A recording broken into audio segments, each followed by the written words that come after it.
Native American allies came to the north end of the island and set up on the higher ground at the north end of the fort, fired off a warning shot with the cannon, and the fort was promptly surrendered.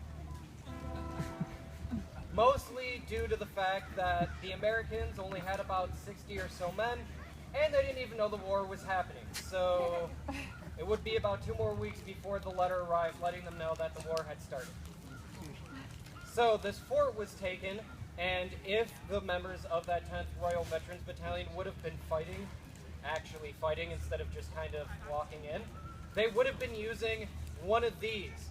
Now this is an India Pattern Service musket, more commonly known as the third rendition of the Brown Bess.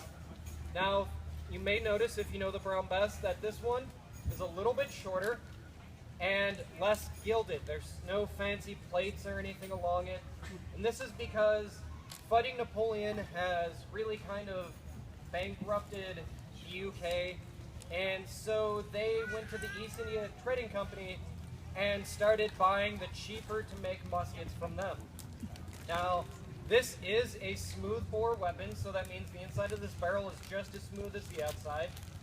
And it is a muzzle loader, so to load this, we would be pouring our moose black powder, wadding and shot down the barrel, using this ramrod to ram it all down, and then back here we have a piece of flint and this piece of steel called the frizzen.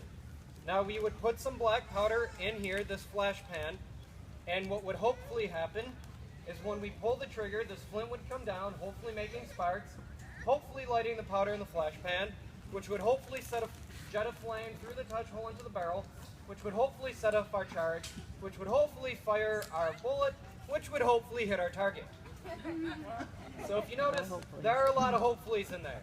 These weapons had about a 1 in 5 misfire rate, and they were only accurate up to about 100 yards. So that's about from the porch of the post headquarters to the door at the post hospital. And at that distance, you were hoping to hit somewhere on that door some of the time. So not a very accurate weapon, lots of misfires, hence why they would line up in those large battlefront lines rather close to each other and fire in volleys, hoping